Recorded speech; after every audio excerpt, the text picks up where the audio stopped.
The Call of Cthulhu by H.P. Lovecraft. 1. The Horror in Clay. The most merciful thing in the world, I think, is the inability of the human mind to correlate all its contents. We live on a placid island of ignorance, in the midst of black seas of infinity, and it was not meant that we should voyage far. The sciences, each straining in its own direction, have hitherto harmed us little, but some day the piecing together of dissociated knowledge will open up such terrifying vistas of reality and of our frightful position therein, that we shall either go mad from the revelation or flee from the deadly light into the peace and safety of a new dark age. Theosophists have guessed at the awesome grandeur of the cosmic cycle wherein our world and human race form transient incidents. They have hinted at strange survivals in terms which would freeze the blood, if not masked by a bland optimism. But it is not from them that there came the single glimpse of forbidden eons, which chills me when I think of it, and maddens me when I dream of it. That glimpse, like all dread glimpses of truth, flashed out from an accidental piecing together of separated things. In this case, an old newspaper item and the notes of a dead professor. I hope that no one else will accomplish this piecing out. Certainly, if I live, I shall never knowingly supply a link in so hideous a chain.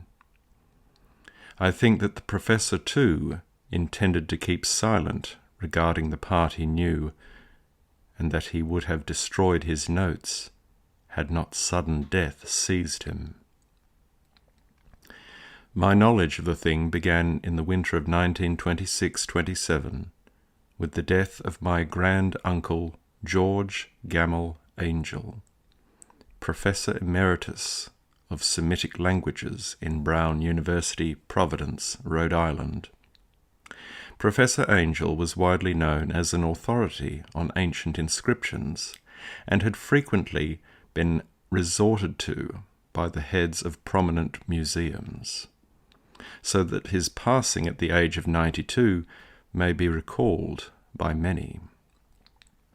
Locally, interest was intensified by the obscurity of the cause of death. The professor had been stricken whilst returning from the Newport boat, falling suddenly, as witnesses said, after having been jostled by a nautical-looking negro who had come from one of the queer dark courts on the precipitous hillside which formed a shortcut from the waterfront to the deceased's home in William Street. Physicians were unable to find any visible disorder, but concluded after perplexed debate that some obscure lesion of the heart, induced by the brisk ascent of so steep a hill by so elderly a man, was responsible for the end. At the time I saw no reason to dissent from this dictum, but latterly I am inclined to wonder, and more than wonder. As my grand-uncle's heir and executor, for he died a childless widower, I was expected to go over his papers with some thoroughness, and for that purpose moved his entire set of files and boxes to my quarters in Boston. Much of the material which I correlated will be later published by the American Archaeological Society, but there was one box which I found exceedingly puzzling, and which I felt much averse from showing to other eyes. It had been locked, and I did not find the key till it occurred to me to examine the personal ring which the professor carried always in his pocket. Then indeed I succeeded in opening it, but when I did so, seemed only to be confronted by a greater and more closely locked barrier. For what could be the meaning of the queer clay bas-relief, and the disjointed jottings, ramblings, and cuttings which I found? Had my uncle in his latter years become credulous of the most superficial impostures? I resolved to search out the eccentric sculptor responsible for this apparent disturbance of an old man's peace of mind. The bas-relief was a rough rectangle less than an inch thick and about 5 by 6 inches in area, obviously of modern origin. Its designs, however, were far from modern in atmosphere and suggestion, for although the vagaries of cubism and futurism are many and wild, they do not often reproduce that cryptic regularity which lurks in prehistoric writing. And writing of some kind the bulk of these designs seems certainly to be, though my memory, despite much familiarity with the papers and collections of my uncle, failed in any way to identify this particular species, or even to hint at its remotest affiliations. Above these apparent hieroglyphics was a figure of evidently pictorial intent, though its impressionistic execution forbade a very clear idea of its nature. It seemed to be a sort of monster, or symbol representing a monster, of a form which only a diseased fancy could conceive. If I say that my somewhat extravagant imagination yielded simultaneous pictures of an octopus, a dragon, and a human caricature, I shall not be unfaithful to the spirit of the thing. A pulpy, tentacled head surmounted a grotesque and scaly body with rudimentary wings, but it was the general outline of the whole which made it most shockingly frightful. Behind the figure was a vague suggestion of a cyclopean architectural background. The writing accompanying this oddity was, aside from a stack of press cuttings, in Professor Angel's most recent hand, and made no pretence to literary style. What seemed to be the main document was headed Cthulhu Cult, in characters painstakingly printed to avoid the erroneous reading of a word so unheard of. The manuscript was divided into 2 sections, the first of which was headed 1925, Dream and Dream Work of H. A. Wilcox, 7 Thomas Street, Providence, Rhode Island, and the second, Narrative of Inspector John R. LeGrasse, 121 Bienville Street, New Orleans, Louisiana, at 1908 AAS MTG, notes on same, and Professor Webb's account. The other manuscript papers were all brief notes, some of them accounts of the queer dreams of different persons, some of them citations from theosophical books and magazines, notably W. Scott Eliot's Atlantis and the Lost Lemuria, and the rest comments on long-surviving secret societies and hidden cults, with references to passages in such mythological and anthropological sourcebooks as Fraser's Golden Bough, Miss Murray's Witch Cult in Western Europe. The cuttings largely alluded to outre, mental illnesses, and outbreaks of group folly or mania in the spring of 1925. The first half of the principal manuscript told a very peculiar tale. It appears that on March 1st, 1925, a thin, dark young man of neurotic and excited aspect had called upon Professor Angel, bearing the singular clay bas-relief, which was then exceedingly damp and fresh. His card bore the name of Henry Anthony Wilcox, and my uncle had recognized him as the youngest son of an excellent family slightly known to him, who had latterly been studying sculptures at the Rhode Island School of Design and living alone at the Fleur-de-Lis building near that institution. Wilcox was a precocious youth, of known genius, but great eccentricity, and had from childhood excited attention through the strange stories and odd dreams he was in the habit of relating. He called himself psychically hypersensitive, but the staid folk of the ancient commercial city dismissed him as merely queer. Never mingling much with his kind, he had dropped gradually from social visibility and was now known only to a small group of aesthetes from other towns. Even the Providence Art Club, anxious to preserve its conservatism, had found him quite hopeless. On the occasion of the visit, ran the professor's manuscript, the sculptor abruptly asked for the benefit of his host's archaeological knowledge in identifying the hieroglyphics on the bas-relief.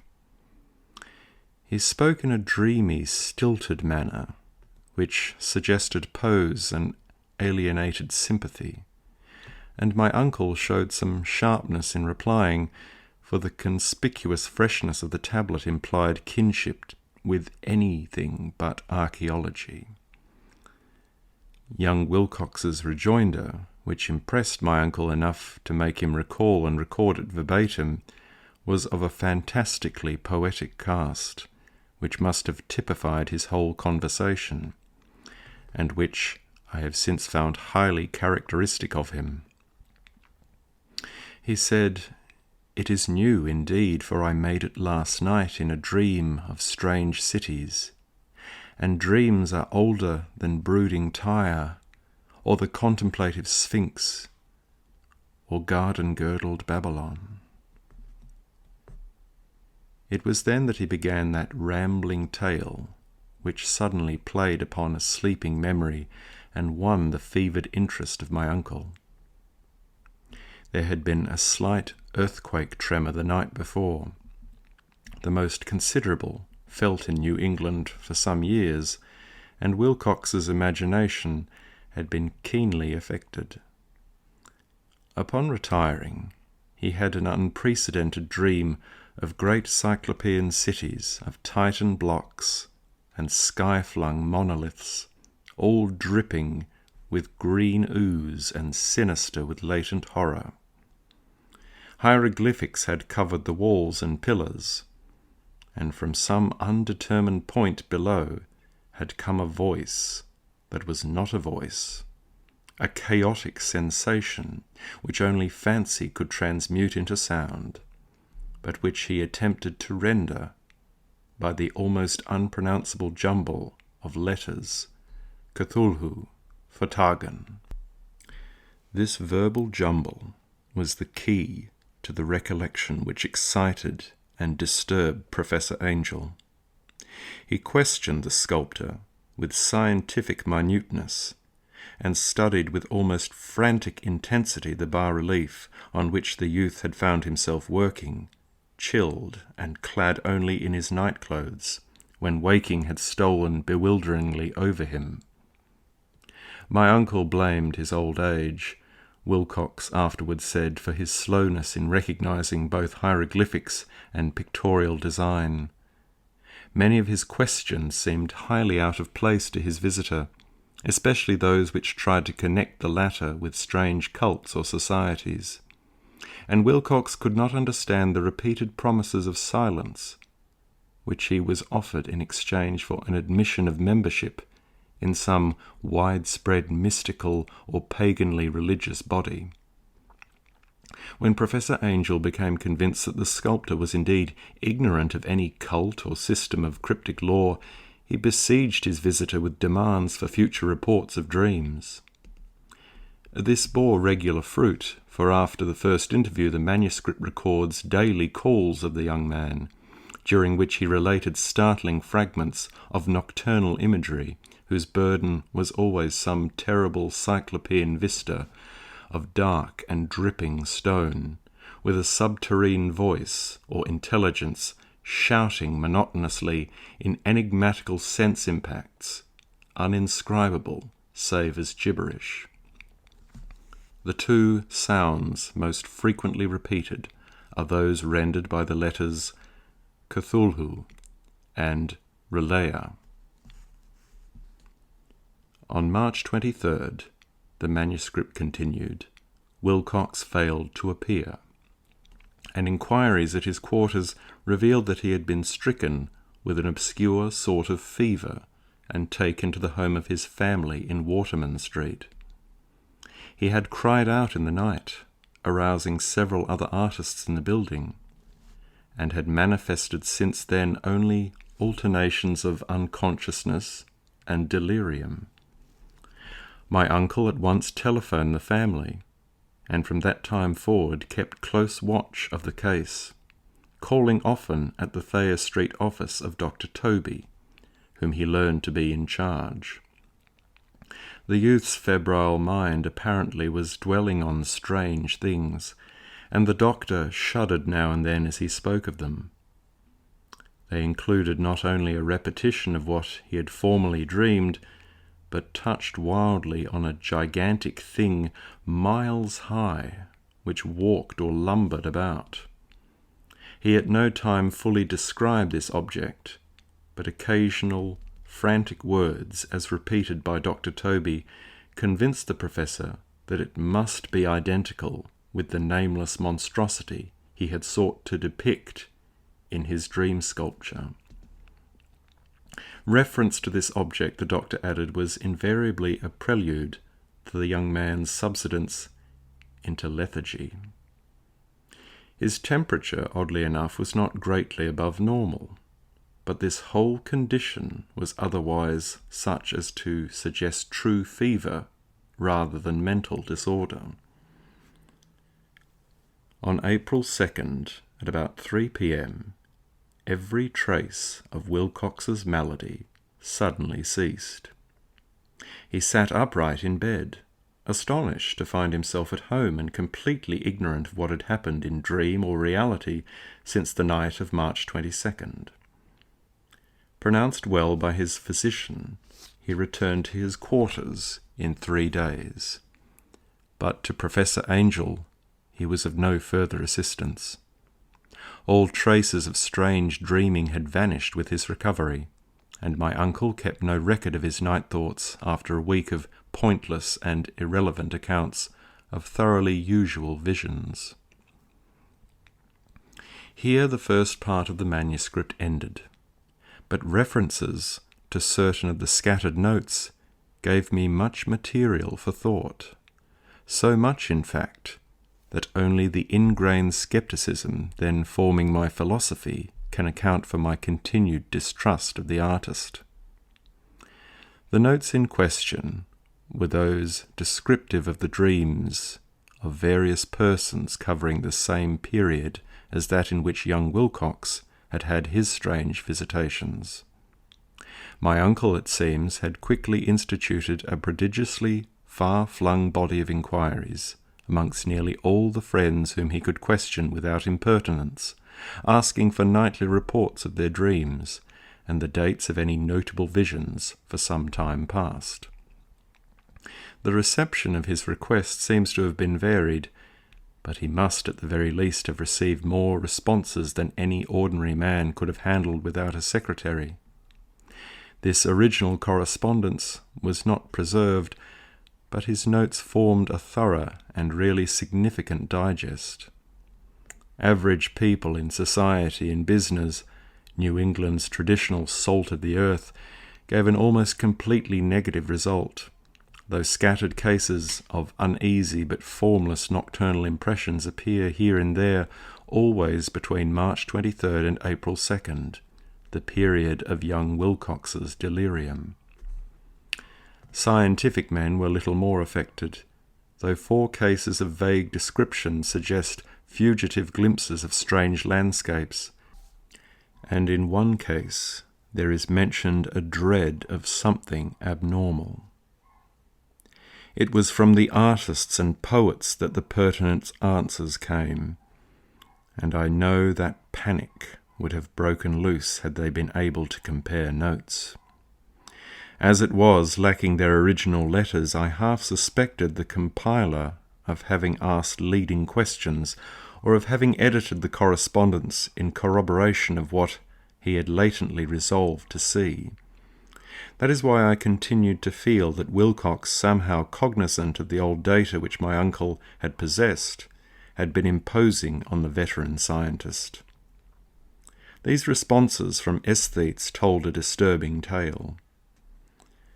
From February 28th to April 2nd, a large proportion of them had dreamed very bizarre things, the intensity of the dreams being immeasurably the stronger during the period of the sculptor's delirium. Over a fourth of those who reported anything reported scenes and half-sounds not unlike those which Wilcox had described, and some of the dreamers confessed acute fear of the gigantic nameless thing visible toward the last. One case, which the note describes with emphasis, was very sad. The subject, a widely known architect with leanings toward theosophy and occultism, went violently insane on the date of young Wilcox's seizure, and expired several months later after incessant screamings to be saved from some escaped denizen of hell. Had my uncle referred to these cases by name instead of merely by number, I should have attempted some corroboration and personal investigation. But, as it was, I succeeded in tracing down only a few. All of these, however, bore out the notes in full. I have often wondered if all the objects of the professor's questioning felt as puzzled as did this fraction. It is well that no explanation shall ever reach them. The press cuttings, as I have intimated, touched on cases of panic, mania, and eccentricity during the given period. Professor Angel must have employed a cutting bureau, for the number of extracts was tremendous, and the sources scattered throughout the globe. Here was a nocturnal suicide in London, where a lone sleeper had leapt from a window after a shocking cry. Here, likewise, a rambling letter to the editor of a paper in South America, where a fanatic deduces a dire future from visions he has seen. A dispatch from California describes a theosophist colony as donning white robes en masse for some glorious fulfillment which never arrives, whilst items from India speak guardedly of serious native unrest toward the end of March. Voodoo orgies multiply in Haiti, and African outposts report ominous mutterings. American officers in the Philippines find certain tribes bothersome about this time, and New York policemen are mobbed by hysterical Levantines on the night of March 22nd, 23. The west of Ireland, too, is full of wild rumour and legendary, and a fantastic painter named Ardois Bonneau hangs a blasphemous dream landscape in the Paris Spring Salon of 1926. And so numerous are the recorded troubles in insane asylums that only a miracle could have stopped the medical fraternity from noting strange parallelisms and drawing mystified conclusions. A weird bunch of cuttings, all told, and I can at this date scarcely envisage the callous rationalism with which I set them aside. But I was then convinced that young Wilcox had known of the older matters mentioned by the professor. 2. The Tale of Inspector Legrasse. The older matters which had made the sculptor's dream and bas-relief so significant to my uncle formed the subject of the second half of his long manuscript. Once before, it appears, Professor Angel had seen the hellish outlines of the nameless monstrosity, puzzled over the unknown hieroglyphics, and heard the ominous syllables which can be rendered only as Cthulhu. And all this in so stirring and horrible a connection that it is small wonder he pursued young Wilcox with queries and demands for data. The earlier experience had come in 1908, 17 years before, when the American Archaeological Society held its annual meeting in St. Louis. Professor Angel, as befitted one of his authority and attainments, had had a prominent part in all the deliberations, and was one of the first to be approached by the several outsiders who took advantage of the convocation to offer questions for correct answering and problems for expert solution. The chief of these outsiders, and in a short time the focus of interest for the entire meeting, was a commonplace-looking middle-aged man who had travelled all the way from New Orleans for certain special information, unobtainable from any local source. His name was John Raymond Legrasse, and he was by profession an inspector of police. With him he bore the subject of his visit, a grotesque, repulsive, and apparently very ancient stone statuette, whose origin he was at a loss to determine. It must not be fancied that Inspector Legrasse had the least interest in archaeology. On the contrary, his wish for enlightenment was prompted by purely professional considerations. The statuette, idol, fetish, or whatever it was, had been captured some months before in the wooded swamps south of New Orleans during a raid on a supposed voodoo meeting, and so singular and hideous were the rites connected with it that the police could not but realize that they had stumbled on a dark cult totally unknown to them, and infinitely more diabolic than even the blackest of the African voodoo circles. Of its origin, apart from the erratic and unbelievable tales extorted from the captured members, absolutely nothing was to be discovered. Hence the anxiety of the police for any antiquarian lore which might help them to place the frightful symbol, and through it track down the cult to its fountainhead. Inspector Legrasse was scarcely prepared for the sensation which his offering created. One sight of the thing had been enough to throw the assembled men of science into a state of tense excitement, and they lost no time in crowding around him to gaze at the diminutive figure, whose utter strangeness and air of genuinely abysmal antiquity hinted so potently at unopened and archaic vistas. No recognized school of sculpture had animated this terrible object, yet centuries and even thousands of years seemed recorded in its dim and greenish surface of unplaceable stone. The figure, which was finally passed slowly from man to man for close and careful study, was between 7 and 8 inches in height, and of exquisitely artistic workmanship. It represented a monster of vaguely anthropoid outline, but with an octopus-like head, whose face was a mass of feelers, a scaly, rubbery-looking body, prodigious claws on hind and forefeet, and long, narrow wings behind. This thing, which seemed instinct with a fearsome and unnatural malignancy, was of a somewhat bloated corpulence, and squatted evilly on a rectangular block or pedestal covered with undecipherable characters. The tips of the wings touched the back edge of the block. The seat occupied the centre, whilst the long, curved claws of the doubled-up, crouching hind legs gripped the front edge and extended a quarter of the way down toward the bottom of the pedestal. The cephalopod head was bent forward, so that the ends of the facial feelers brushed the backs of the huge forepaws, which clasped the croucher's elevated knees.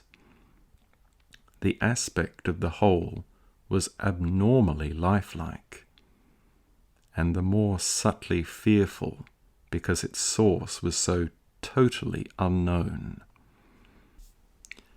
Its vast, awesome, and incalculable age was unmistakable, yet not one link did it show with any known type of art belonging to civilization's youth, or indeed to any other time. Totally separate and apart, its very material was a mystery, for the soapy greenish-black stone, with its golden or iridescent flecks and striations, resembled nothing familiar to geology or mineralogy. The characters along the base were equally baffling, and no member present, despite a representation of half the world's expert learning in this field, could form the least notion of even their remotest linguistic kinship. They, like the subject and material, belonged to something horribly remote and distinct from mankind as we know it, something frightfully suggestive of old and unhallowed cycles of life in which our world and our conceptions have no part. And yet, as the members severally shook their heads and confessed defeat at the inspector's problem, there was one man in that gathering who suspected a touch of bizarre familiarity in the monstrous shape and writing, and who presently told with some diffidence of the odd trifle he knew. This person was the late William Channing Webb, professor of anthropology in Princeton University, and an explorer of no slight note. Professor Webb had been engaged 48 years before in a tour of Greenland and Iceland in search of some runic inscriptions which he failed to unearth, and whilst high up on the West Greenland coast had encountered a singular tribe or cult of degenerate Eskimo whose religion, a curious form of devil worship, chilled him with its deliberate bloodthirstiness and repulsiveness. It was a faith of which other Eskimo knew little, and which they mentioned only with shudders, saying that it had come down from horribly ancient eons before ever the world was made. Besides nameless rites and human sacrifices, there were certain queer hereditary rituals addressed to a supreme elder devil or Tornasuk, and of this Professor Webb had taken a careful phonetic copy from an aged Angakok or wizard priest, expressing the sounds in Roman letters as best he knew how. But just now of prime significance was the fetish which this cult had cherished, and around which they danced when the aurora leapt high over the ice cliffs. It was, the professor stated, a very crude bas-relief of stone comprising a hideous picture and some cryptic writing. And so far as he could tell, it was a rough parallel in all essential features of the bestial thing now lying before the meeting. This data, received with suspense and astonishment by the assembled members, proved doubly exciting to Inspector Legrasse, and he began at once to ply his informant with questions. Having noted and copied an oral ritual among the swamp cult worshippers his men had arrested, he besought the professor to remember as best he might the syllables taken down amongst the diabolist Eskimo. There then followed an exhaustive comparison of details and a moment of really awed silence when both detective and scientist agreed on the virtual identity of the phrase common to two hellish rituals so many worlds of distance apart. What in substance both the Eskimo wizards and the Louisiana swamp priests had chanted to their kindred idols was something very like this, the word divisions being guessed at from traditional breaks in the phrase as chanted aloud. Funglui, Magul Nafar, Cthulhu Relea, Wagar Nagal, Fatagan. Legrasse had 1 point in advance of Professor Webb, for several among his mongrel prisoners had repeated to him what older celebrants had told them the words meant. The text, as given, ran something like this. In his house at Relea, dead Cthulhu waits dreaming. And now, in response to a general and urgent demand, Inspector Legrasse related as fully as possible his experience with the swamp worshippers, telling a story to which I could see my uncle attached profound significance. It savoured of the wildest dreams of myth-maker and theosophist, and disclosed an astonishing degree of cosmic imagination among such half-castes and pariahs as might be least expected to possess it. On November 1st, 1907, there had come to the New Orleans police a frantic summons from the swamp and lagoon country to the south. The squatters there, mostly primitive but good-natured descendants of Lafitte's men, were in the grip of stark terror from an unknown thing which had stolen upon them in the night. It was voodoo, apparently, but voodoo of a more terrible sort than they had ever known, and some of their women and children had disappeared since the malevolent tom-tom had begun its incessant beating far within the black, haunted woods where no dweller ventured. There were insane shouts and harrowing screams, soul-chilling chants, and dancing devil flames. And the frightened messenger added, the people could stand it no more. So a body of 20 police, filling 2 carriages and an automobile, had set out in the late afternoon with the shivering squatter as a guide. At the end of the passable road they alighted, and for miles splashed on in silence through the terrible cypress woods where day never came. Ugly roots and malignant hanging nooses of Spanish moss beset them, and now and then a pile of dank stones or fragment of a rotting wall intensified by its hint of morbid habitation, a depression which every malformed tree and every fungus islet combined to create. At length the squatter settlement, a miserable huddle of huts, hove in sight, and hysterical dwellers ran out to cluster around the group of bobbing lanterns. The muffled beat of tom-toms was now faintly audible far, far ahead, and a curdling shriek came at infrequent intervals when the wind shifted. A reddish glare, too, seemed to filter through the pale undergrowth beyond endless avenues of forest night. Reluctant even to be left alone again, each one of the cowed squatters refused point-blank to advance another inch toward the scene of unholy worship, so Inspector Legrasse and his 19 colleagues plunged on unguided into black arcades of horror that none of them had ever trod before.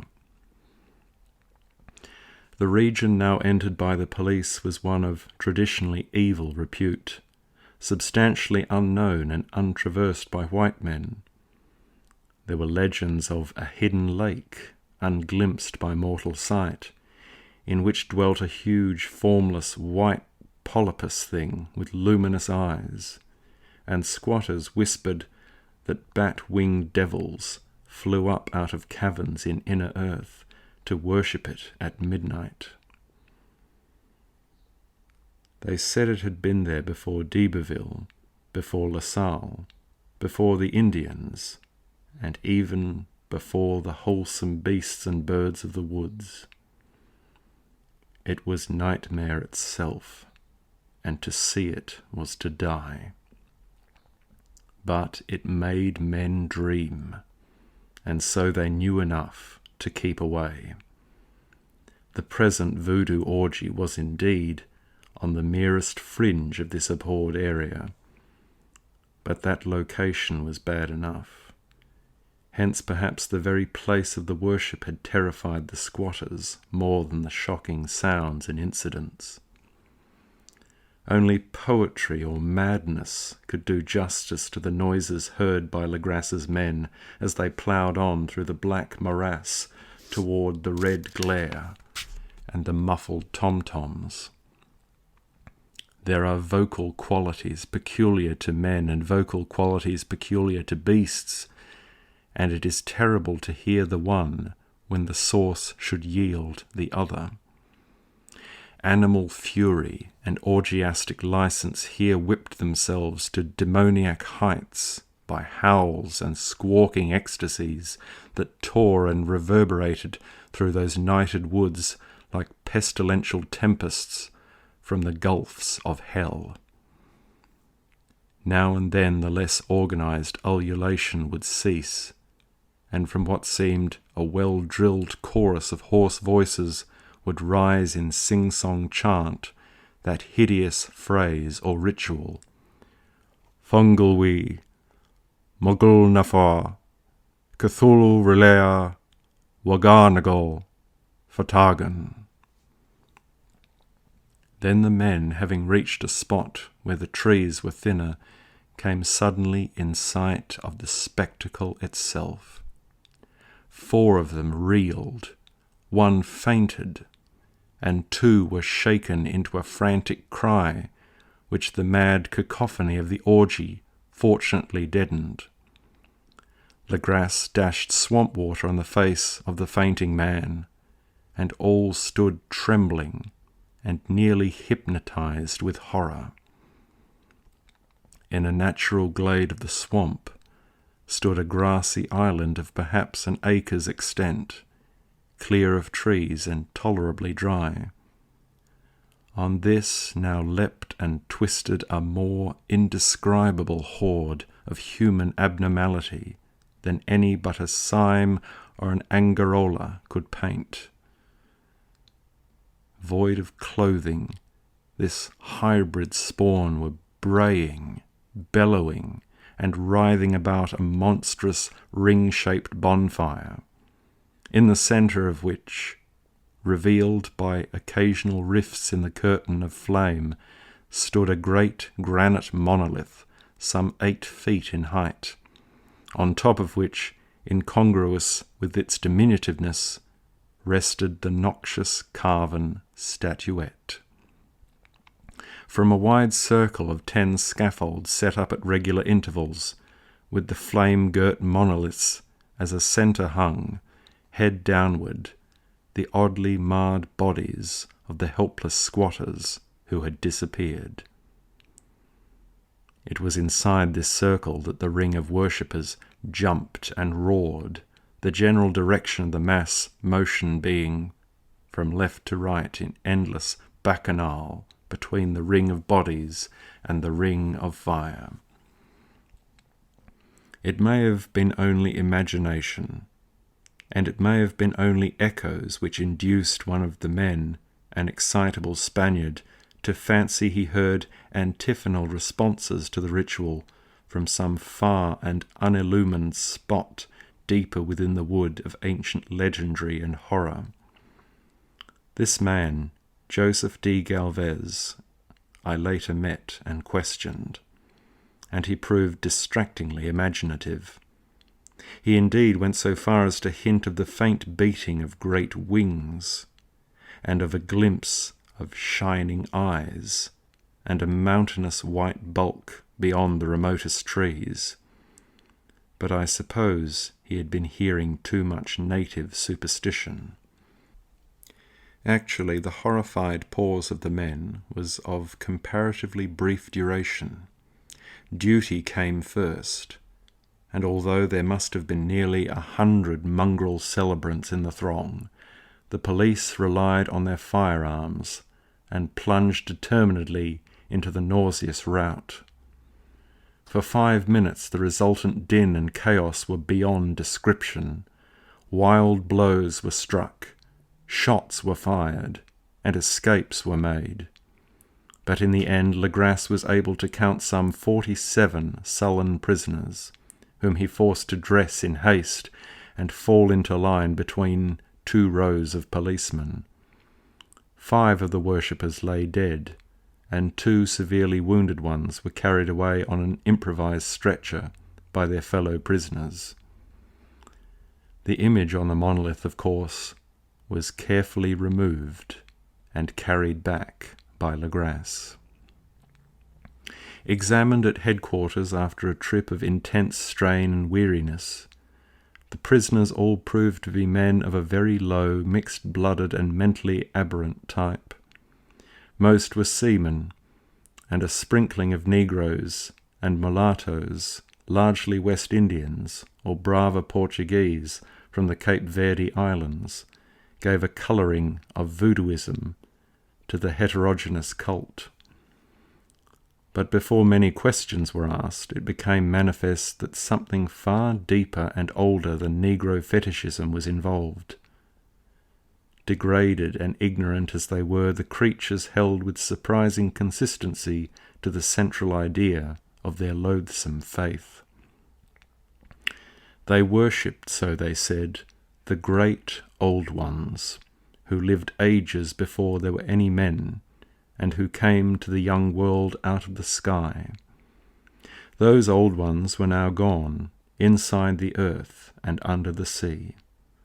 But their dead bodies had told their secrets in dreams to the first men, who formed a cult which had never died.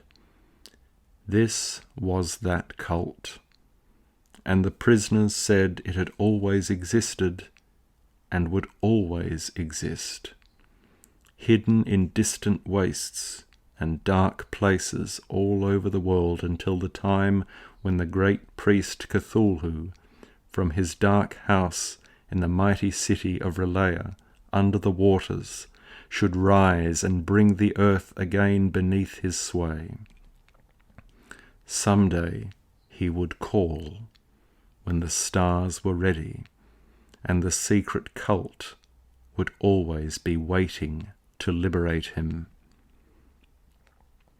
Meanwhile, no more must be told. There was a secret which even torture could not extract. Mankind was not absolutely alone among the conscious things of earth, for shapes came out of the dark to visit the faithful few. But these were not the great old ones. No man had ever seen the old ones.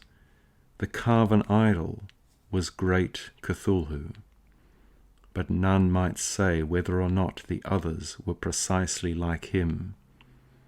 No one could read the old writing now, but things were told by word of mouth. The chanted ritual was not the secret. That was never spoken aloud, only whispered. The chant meant only this: in his house at Relaya, dead Cthulhu waits dreaming.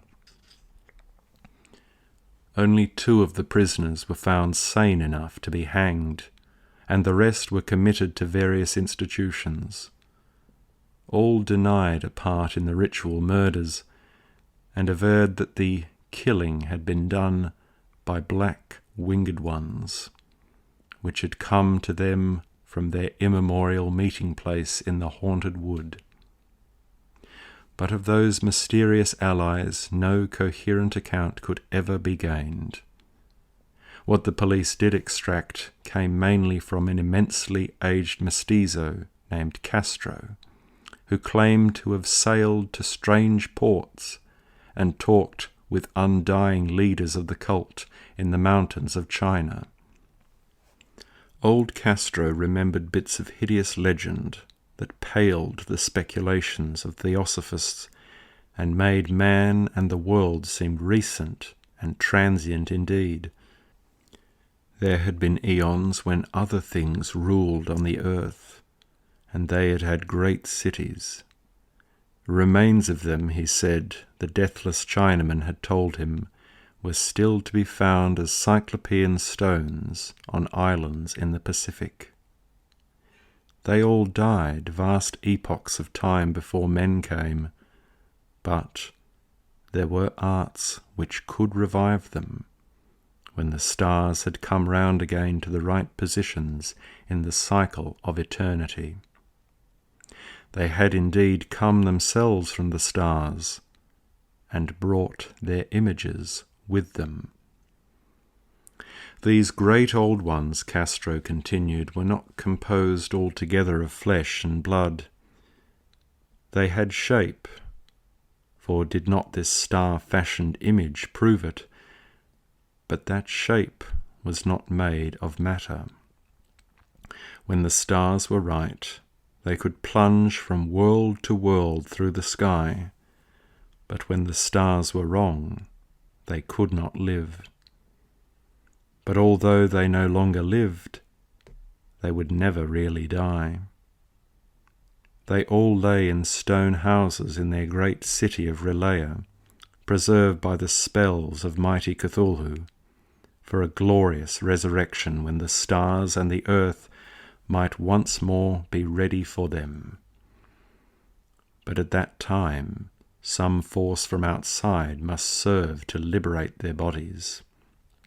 The spells that preserved them intact likewise prevented them from making an initial move, and they could only lie awake in the dark and think whilst uncounted millions of years rolled by.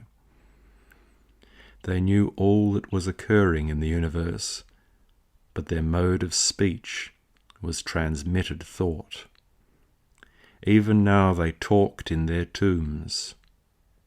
When, after infinities of chaos, the first men came, the great old ones spoke to the sensitive among them by moulding their dreams. For only thus could their language reach the fleshly minds of mammals. Then, whispered Castro, those first men formed the cult around small idols which the great old ones showed them, idols brought in dim eras from dark stars. That cult would never die till the stars came right again, and the secret priests would take great Cthulhu from his tomb to revive his subjects and resume his rule of earth. The time would be easy to know, for then mankind would have become as the great old ones, free and wild and beyond good and evil, with laws and morals thrown aside, and all men shouting and killing and revelling in joy. Then the liberated old ones would teach them new ways to shout and kill and revel and enjoy themselves, and all the earth would flame with a holocaust of ecstasy and freedom. Meanwhile, the cult, by appropriate rites, must keep alive the memory of those ancient ways and shadow forth the prophecy of their return. In the elder time, chosen men had talked with the entombed old ones in dreams, but then something had happened. The great stone city Relaya, with its monoliths and sepulchres, had sunk beneath the waves, and the deep waters, full of the one primal mystery through which not even thought can pass, had cut off the spectral intercourse. But memory never died, and high priests said that the city would rise again when the stars were right. Then came out of the earth the black spirits of earth, mouldy and shadowy and full of dim rumours picked up in caverns beneath forgotten sea bottoms. But of them old Castro dared not speak much. He cut himself off hurriedly, and no amount of persuasion or subtlety could elicit more in this direction. The size of the old ones, too, he curiously declined to mention.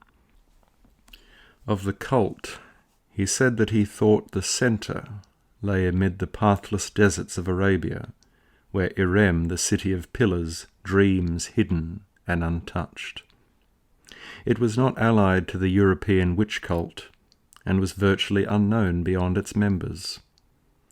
No book had ever really hinted of it, though the deathless Chinaman said that there were double meanings in the Necronomicon of the mad Arab Abdul al-Hazred, which the initiated might read as they choose, especially the much-discussed couplet, "That is not dead which can eternal lie, and with strange aeons even death may die." Legrasse, deeply impressed and not a little bewildered, had inquired in vain concerning the historic affiliations of the cult. Castro apparently had told the truth when he said that it was wholly secret. The authorities at Tulane University could shed no light upon either cult or image, and now the detective had come to the highest authorities in the country and met with no more than the Greenland tale of Professor Webb. The feverish interest aroused at the meeting by Legrasse's tale, corroborated as it was by the statuette, is echoed in the subsequent correspondence of those who attended, although scant mention occurs in the formal publications of the Society. Caution is the first care of those accustomed to face occasional charlatanry and imposture. Legrasse for some time lent the image to Professor Webb, but at the latter's death it was returned to him and remains in his possession, where I viewed it not long ago. It is truly a terrible thing, and unmistakably akin to the dream sculpture of young Wilcox. That my uncle was excited by the tale of the sculptor I did not wonder, for what thoughts must arise upon hearing, after a knowledge of what Legrasse had learned of the cult, of a sensitive young man who had dreamed not only the figure and exact hieroglyphics of the swamp-found image and the Greenland devil tablet, but had come in his dreams upon at least 3 of the precise words of the formula uttered alike by Eskimo diabolists and mongrel Louisianians.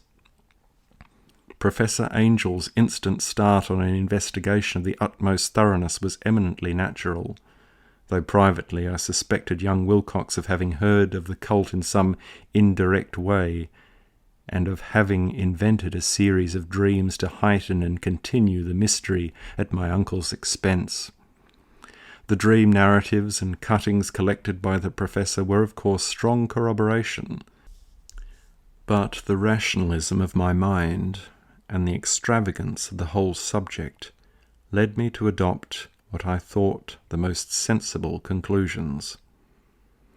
So, after thoroughly studying the manuscript again and correlating the theosophical and anthropological notes with the cult narrative of Legrasse, I made a trip to Providence to see the sculptor and give him the rebuke I thought proper for so boldly imposing upon a learned and aged man.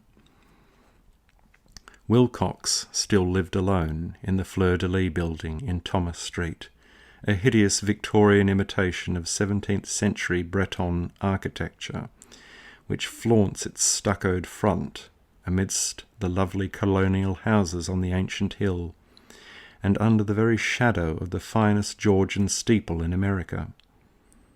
I found him at work in his rooms, and at once conceded from the specimens scattered about that his genius is indeed profound and authentic. He will, I believe, sometime be heard from as one of the great decadents, for he has crystallized in clay, and will one day mirror in marble those nightmares and fantasies which Arthur Markin evokes in prose, and Clark Ashton Smith makes visible in verse and in painting. Dark, frail, and somewhat unkempt in aspect, he turned languidly at my knock, and asked me my business without rising. When I told him who I was, he displayed some interest, for my uncle had excited his curiosity in probing his strange dreams, yet had never explained the reason for the study. I did not enlarge his knowledge in this regard, but sought with some subtlety to draw him out. In a short time I became convinced of his absolute sincerity, for he spoke of the dreams in a manner none could mistake.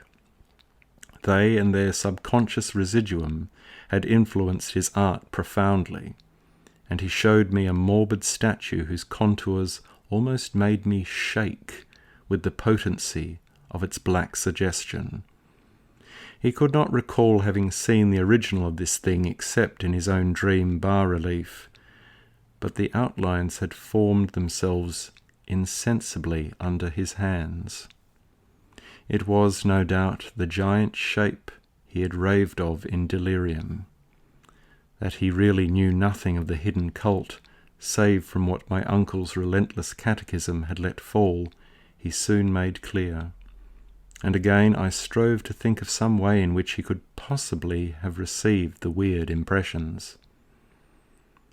He talked of his dreams in a strangely poetic fashion, making me see with terrible vividness the damp cyclopean city of slimy green stone, whose geometry, he oddly said, was all wrong. And hear with frightened expectancy the ceaseless, half-mental calling from underground, Cthulhu Fatagan, Cthulhu Fatagan.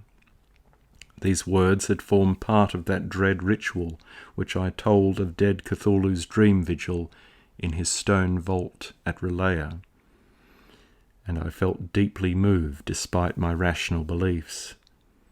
Wilcox, I was sure, had heard of the cult in some casual way, and had soon forgotten it amidst the mass of his equally weird reading and imagining.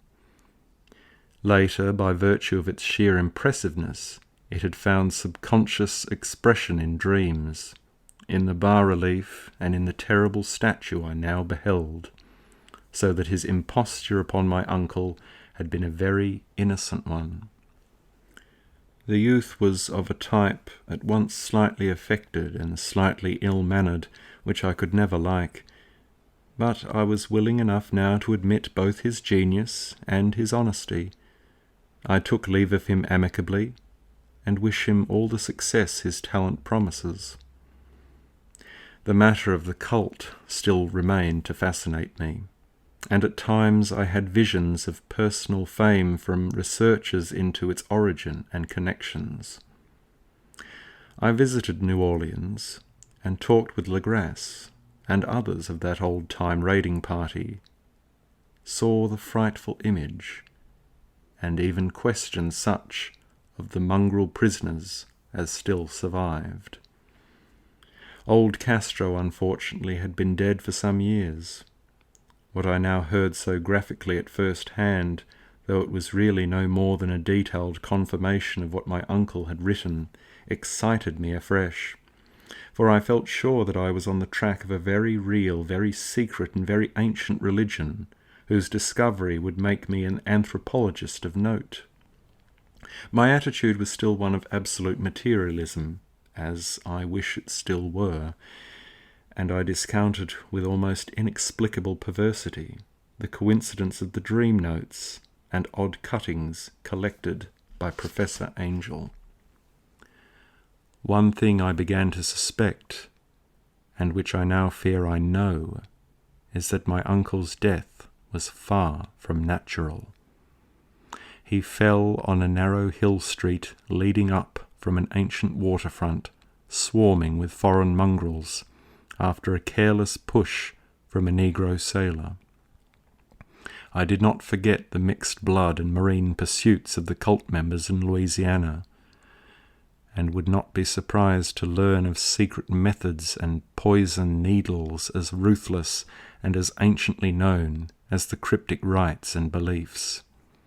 Legrasse and his men, it is true, have been let alone, but in Norway a certain seaman who saw things is dead.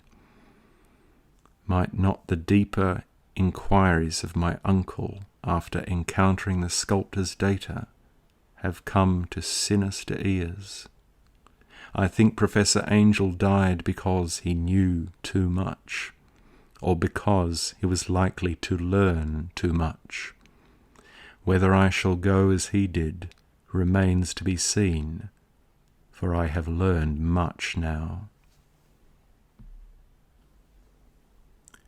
3. The Madness from the Sea.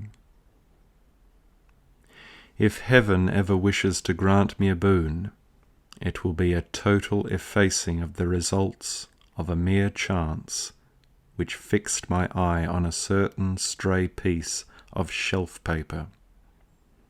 It was nothing on which I would naturally have stumbled in the course of my daily round, for it was an old number of an Australian journal, the Sydney Bulletin, for April 18th, 1925.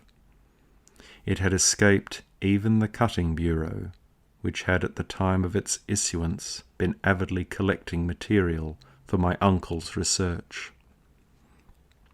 I had largely given over my inquiries into what Professor Angel called the Cthulhu cult, and was visiting a learned friend in Paterson, New Jersey, the curator of a local museum and a mineralogist of note. Examining one day the reserve specimens roughly set on the storage shelves in a rear room of the museum, my eye was caught by an odd picture in one of the old papers spread beneath the stones. It was the Sydney Bulletin I have mentioned, for my friend has wide affiliations in all conceivable foreign parts, and the picture was a half-tone cut of a hideous stone image, almost identical with that which Legrasse had found in the swamp. Eagerly clearing the sheet of its precious contents, I scanned the item in detail, and was disappointed to find it only of moderate length. What it suggested, however, was of portentous significance to my flagging quest, and I carefully tore it out for immediate action.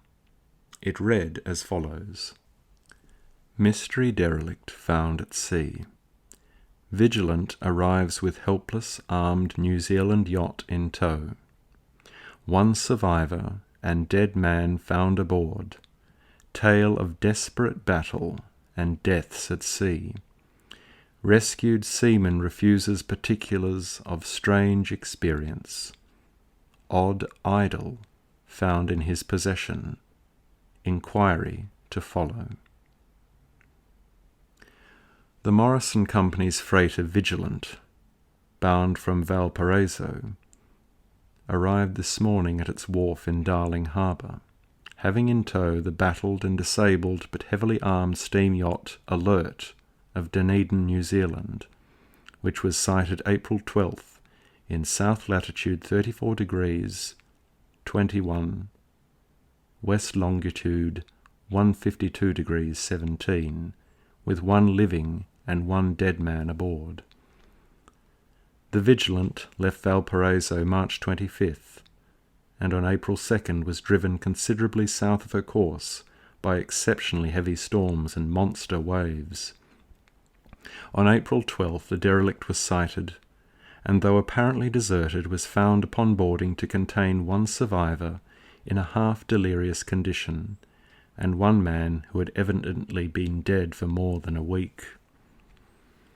The living man was clutching a horrible stone idol of unknown origin, about a foot in height, regarding whose nature authorities at Sydney University, the Royal Society, and the museum in College Street all profess complete bafflement, and which the survivor says he found in the cabin of the yacht, in a small carved shrine of common pattern.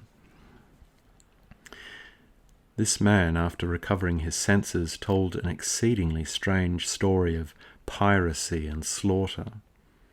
He is Gustav Johansen, a Norwegian of some intelligence, and had been second mate of the two-masted schooner Emma of Auckland, which sailed for Callao, February 20th, with a complement of 11 men. The Emma, he says, was delayed and thrown widely south of her course by the great storm of March the 1st, and on March 22nd, in south latitude 49 degrees 51, west longitude 128 degrees 34, encountered the Alert, manned by a queer and evil-looking crew of Kanakas and half-castes. Being ordered peremptorily to turn back, Captain Collins refused, whereupon the strange crew began to fire savagely and without warning upon the schooner, with a peculiarly heavy battery of brass cannon forming part of the yacht's equipment. The Emma's men showed fight, says the survivor, and though the schooner began to sink from shots beneath the waterline, they managed to heave alongside their enemy and board her, grappling with the savage crew on the yacht's deck, and being forced to kill them all, the number being slightly superior because of their particularly abhorrent and desperate, though rather clumsy, mode of fighting. 3 of the Emma's men, including Captain Collins and First Mate Green, were killed, and the remaining 8 under Second Mate Johansen proceeded to navigate the captured yacht, going ahead in their original direction to see if any reason for their ordering back had existed.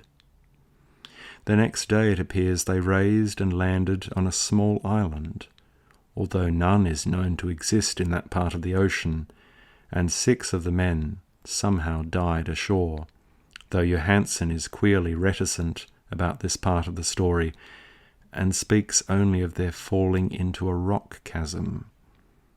Later, it seems, he and one companion boarded the yacht and tried to manage her, but were beaten about by the storm of April 2nd. From that time till his rescue on the 12th, the man remembers little, and he does not even recall when William Bryden, his companion, died. Bryden's death reveals no apparent cause, and was probably due to excitement or exposure. Cable advices from Dunedin report that the Alert was well known there as an island trader, and bore an evil reputation along the waterfront. It was owned by a curious group of half-castes whose frequent meetings and night trips to the woods attracted no little curiosity, and it had set sail in great haste just after the storm and earth tremors of March the 1st. Our Auckland correspondent gives the Emma and her crew an excellent reputation, and Johansen is described as a sober and worthy man. The Admiralty will institute an inquiry on the whole matter beginning tomorrow, at which every effort will be made to induce Johansen to speak more freely than he has done hitherto. This was all, together with the picture of the hellish image. But what a train of ideas it started in my mind. Here were new treasuries of data on the Cthulhu cult, and evidence that it had strange interests at sea as well as on land. What motive prompted the hybrid crew to order back the Emma as they sailed about with their hideous idol? What was the unknown island on which 6 of the Emma's crew had died, and about which the mate Johansen was so secretive? What had the Vice-Admiralty's investigation brought out? And what was known of the noxious cult in Dunedin? And most marvellous of all, what deep and more than natural linkage of dates was this which gave a malign and now undeniable significance to the various turns of events so carefully noted by my uncle. March the 1st.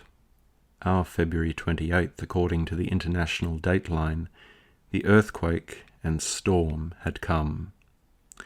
From Dunedin the Alert and her noisome crew had darted eagerly forth, as if imperiously summoned, and on the other side of the earth poets and artists had begun to dream of a strange, dank, cyclopean city, whilst a young sculptor had moulded in his sleep the form of the dreaded Cthulhu. March the 23rd, the crew of the Emma landed on an unknown island and left 6 men dead. And on that date the dreams of sensitive men assumed a heightened vividness and darkened with dread of a giant monster's malign pursuit, whilst an architect had gone mad and a sculptor had lapsed suddenly into delirium. And what of this storm of April 2nd, the date on which all dreams of the dank city ceased, and Wilcox emerged unharmed from the bondage of strange fever? What of all this, and of those hints of old Castro about the sunken, star-born old ones and their coming reign, their faithful cult and their mastery of dreams? Was I tottering on the brink of cosmic horrors beyond man's power to bear? If so, they must be horrors of the mind alone, for in some way the 2nd of April had put a stop to whatever monstrous menace had begun its siege of mankind's soul. That evening, after a day of hurried cabling and arranging, I bade my host adieu and took a train for San Francisco. In less than a month I was in Dunedin, where, however, I found that little was known of the strange cult members who had lingered in the old sea taverns. Waterfront scum was far too common for special mention, though there was vague talk about one inland trip these mongrels had made, during which faint drumming and red flame were noted on the distant hills. In Auckland I learned that Johansen had returned with yellow hair turned white after a perfunctory and inconclusive questioning at Sydney, and had thereafter sold his cottage in West Street and sailed with his wife to his old home in Oslo. Of his stirring experience he would tell his friends no more than he had told the Admiralty officials, and all they could do was to give me his Oslo address. After that I went to Sydney and talked profitlessly with seamen and members of the Vice-Admiralty Court. I saw the Alert, now sold and in commercial use, at Circular Quay in Sydney Cove, but gained nothing from its non-committal bulk. The crouching image, with its cuttlefish head, dragon body, scaly wings, and hieroglyphed pedestal, was preserved in the museum at Hyde Park, and I studied it long and well, finding it a thing of balefully exquisite workmanship, and with the same utter mystery, terrible antiquity, and unearthly strangeness of material which I had noted in Legrasse's smaller specimen. Geologists, the curator told me, had found it a monstrous puzzle, for they vowed that the world held no rock like it. Then I thought with a shudder of what old Castro had told Legrasse about the primal old ones. They had come from the stars, and had brought their images with them. Shaken with such a mental revolution as I had never known before, I now resolved to visit mate Johansen in Oslo. Sailing for London, I re-embarked at once for the Norwegian capital, and one autumn day landed at the trim wharves in the shadow of Egeberg. Johansen's address, I discovered, lay in the old town of King Harald Hardrada, which kept alive the name of Oslo during all the centuries that the greatest city masqueraded as Christiana. I made the brief trip by taxicab, and knocked with palpitant heart at the door of a neat and ancient building with plastered front. A sad-faced woman in black answered my summons, and I was stung with disappointment when she told me in halting English that Gustav Johansen was no more. He had not survived his return, said his wife, for the doings at sea in 1925 had broken him. He had told her no more than he had told the public, but had left a long manuscript of technical matters, as he said, written in English, evidently in order to safeguard her from the peril of casual perusal. During a walk through a narrow lane near the Gothenburg dock, a bundle of papers falling from an attic window had knocked him down. 2 Lascar sailors at once helped him to his feet, but before the ambulance could reach him, he was dead. Physicians found no adequate cause for the end, and laid it to heart trouble and a weakened constitution. I now felt gnawing at my vitals that dark terror which will never leave me till I too am at rest, accidentally or otherwise. Persuading the widow that my connection with her husband's technical matters was sufficient to entitle me to his manuscript, I bore the document away and began to read it on the London boat. It was a simple, rambling thing, a naive sailor's effort at a post facto diary, and strove to recall day by day the last awful voyage. I cannot attempt to transcribe it verbatim in all its cloudiness and redundance, but I will tell its gist enough to show why the sound of the water against the vessel's sides became so unendurable to me that I stopped my ears with cotton. Johansen, thank God, did not know quite all, even though he saw the city and the thing. But I shall never sleep calmly again when I think of the horrors that lurk ceaselessly behind life in time and in space, and of those unhallowed blasphemies from elder stars which dream beneath the sea, known and favoured by a nightmare cult, ready and eager to loose them on the world whenever another earthquake shall heave their monstrous stone city again to the sun and air. Johansen's voyage had begun just as he told it to the Vice-Admiralty. The Emma, in ballast, had cleared Auckland on February the 20th, and had felt the full force of that earthquake-born tempest, which must have heaved up from the sea bottom the horrors that filled men's dreams. Once more under control, the ship was making good progress when held up by the Alert on March the 22nd, and I could feel the mate's regret as he wrote of her bombardment and sinking. Of the swarthy cult fiends on the Alert he speaks with significant horror. There was some peculiarly abominable quality about them which made their destruction seem almost a duty. And Johansen shows ingenuous wonder at the charge of ruthlessness brought against his party during the proceedings of the Court of Inquiry. Then, driven ahead by curiosity in their captured yacht under Johansen's command, the men sight a great stone pillar sticking out of the sea, and in south latitude 47 degrees 9, west longitude 126.43, come upon a coastline of mingled mud, ooze, and weedy cyclopean masonry, which can be nothing less than the tangible substance of Earth's supreme terror, the nightmare corpse city of Relaya, that was built in measureless eons behind history by the vast loathsome shapes that seeped down from the dark stars.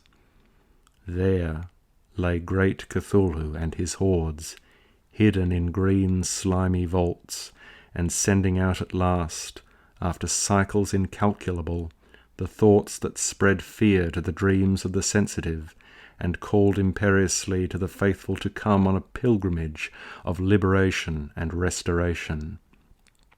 All this Johansen did not suspect, but God knows he soon saw enough. I suppose that only a single mountain top, the hideous monolith-crowned citadel whereon great Cthulhu is buried, actually emerge from the waters. When I think of the extent of all that may be brooding down there, I almost wish to kill myself forthwith.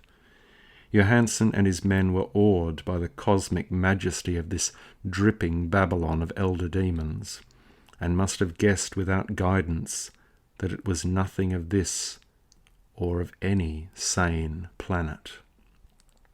Or at the unbelievable size of the greenish stone blocks, at the dizzying height of the great carven monolith, and at the stupefying identity of the colossal statues and bas-reliefs, with the queer image found in the shrine on the Alert, is poignantly visible in every line of the mate's frightened description. Without knowing what futurism is like, Johansen achieved something very close to it when he spoke of the city.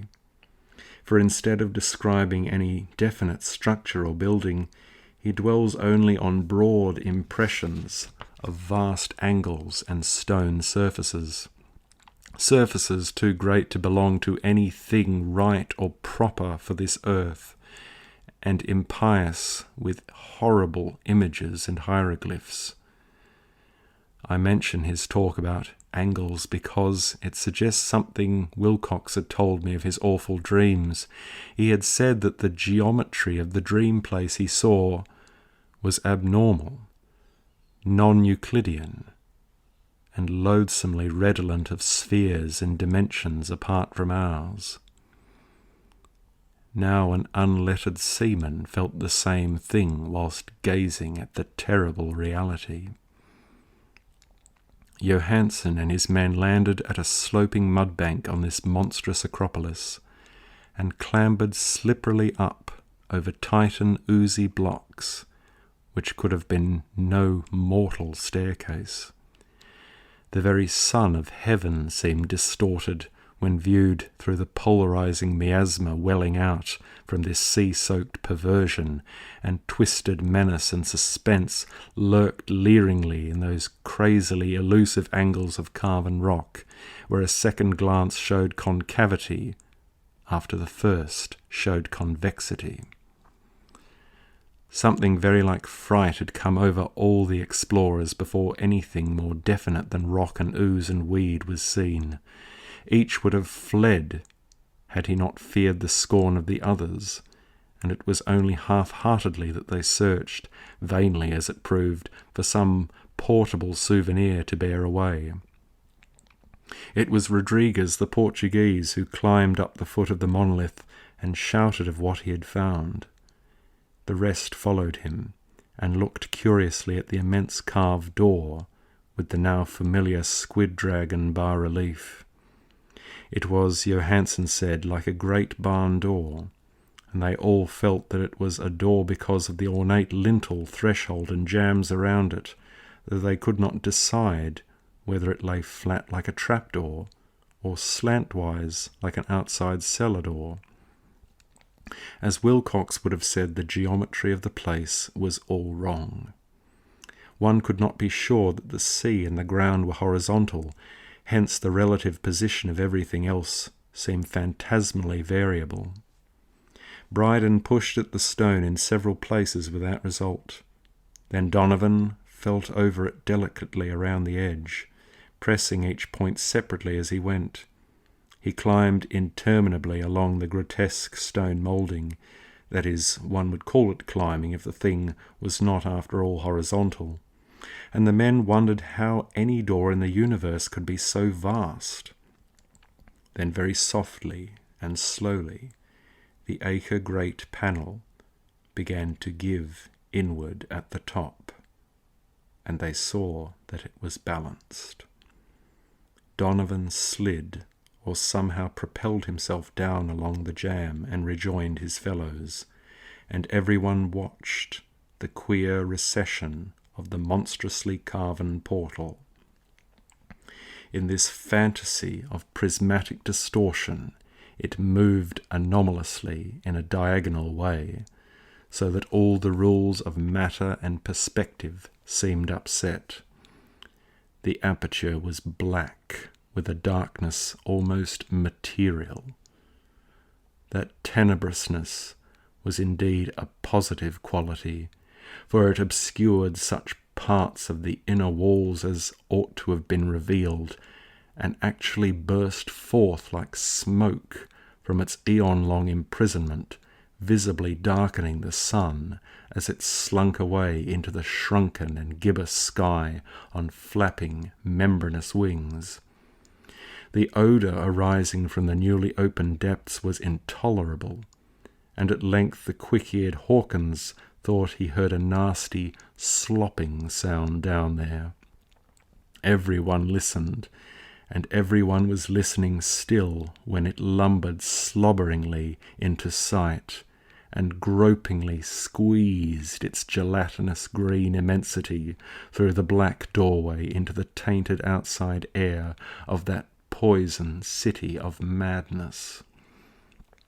Poor Johansen's handwriting almost gave out when he wrote of this. Of the 6 men who never reached the ship, he thinks 2 perished of pure fright in that accursed instant. The thing cannot be described.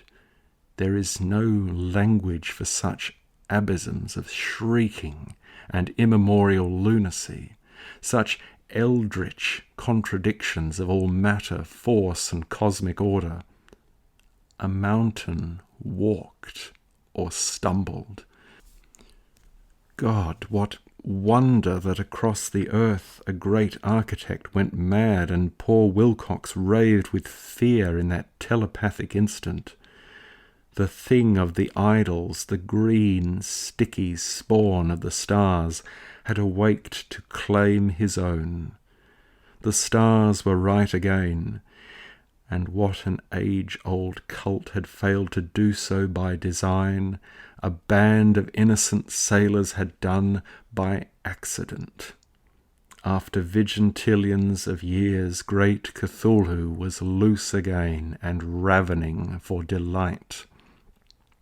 3 men were swept up by the flabby claws before anybody turned. God rest them, if there be any rest in the universe. They were Donovan, Guerrera, and Engstrom. Parker slipped as the other 3 were plunging frenziedly over endless vistas of green-crusted rock to the boat, and Johansen swears he was swallowed up by an angle of masonry which shouldn't have been there, an angle which was acute but behaved as if it were obtuse. So only Bryden and Johansen reached the boat, and pulled desperately for the Alert as the mountainous monstrosity flopped down the slimy stones and hesitated floundering at the edge of the water. Steam had not been suffered to go down entirely, despite the departure of all hands for the shore, and it was the work of only a few moments of feverish rushing up and down between wheel and engines to get the Alert under way. Slowly, amidst the distorted horrors of that indescribable scene, she began to churn the lethal waters, whilst on the masonry of that charnel shore that was not of the earth, the Titan thing from the stars slavered and gibbered like Polypheme cursing the fleeing ship of Odysseus. Then, bolder than the storied Cyclops, great Cthulhu slid greasily into the water and began to pursue with vast wave-raising strokes of cosmic potency. Bryden looked back and went mad, laughing shrilly, as he kept on laughing at intervals till death found him one night in the cabin, whilst Johansen was wandering deliriously. But Johansen had not given out yet. Knowing that the thing could surely overtake the Alert until steam was fully up, he resolved on a desperate chance, and setting the engine for full speed, ran lightning-like on deck and reversed the wheel. there was a mighty eddying and foaming in the noisome brine, and as the steam mounted higher and higher, the brave Norwegian drove his vessel head-on against the pursuing jelly, which rose above the unclean froth like the stern of a demon galleon. The awful squid head, with writhing feelers, came nearly up to the bowsprit of the sturdy yacht, but Johansen drove on relentlessly. There was a bursting as of an exploding bladder, a slushy nastiness as of a cloven sunfish, a stench as of 1,000 opened graves, and a sound that the chronicler would not put on paper. For an instant the ship was befouled by an acrid and blinding green cloud, and then there was only a venomous seething astern, where, God in heaven, the scattered plasticity of that nameless sky-spawn was nebulously recombining in its hateful original form, whilst its distance widened every second as the Alert gained impetus from its mounting steam. That was all. After that, Johansen only brooded over the idol in the cabin and attended to a few matters of food for himself and the laughing maniac by his side. He did not try to navigate after the first bold flight, for the reaction had taken something out of his soul. Then came the storm of April 2nd, and a gathering of the clouds about his consciousness. There is a sense of spectral whirling through the liquid gulfs of infinity, of dizzying rides through reeling universes on a comet's tail, and of hysterical plunges from the pit to the moon, and from the moon back again to the pit, all livened by a cachinnating chorus of the distorted, hilarious elder gods and the green, bat-winged, mocking imps of Tartarus. Out of that dream came rescue. The Vigilant, the Vice-Admiralty Court, the streets of Dunedin, and the long voyage back home to the old house by the Egerberg. He could not tell. They would think him mad. He would write of what he knew before death came, but his wife must not guess. Death would be a boon, if it could only blot out the memories. That was the document I read, and now I have placed it in the tin box beside the bas-relief and the papers of Professor Angel. With it shall go this record of mine, this test of my own sanity, wherein is pieced together that which I hope may never be pieced together again. I have looked upon all that the universe has to hold of horror, and even the skies of spring and the flowers of summer must ever afterward be poison to me. But I do not think my life will be long. As my uncle went, as poor Johansen went, so I shall go. I know too much, and the cult still lives. Cthulhu still lives too, I suppose, again in that chasm of stone which has shielded him since the sun was young. His accursed city is sunken once more, for the Vigilant sailed over the spot after the April storm, but his ministers on earth still bellow and prance and slay around idol-capped monoliths in lonely places.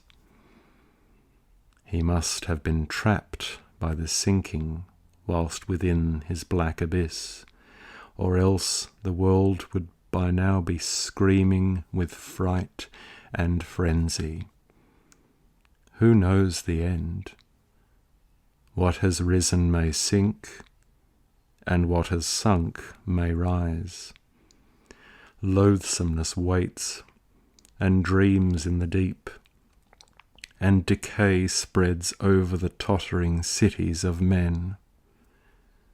A time will come, but I must not and cannot think let me pray that if I do not survive this manuscript, my executors may put caution before audacity and see that it meets no other eye.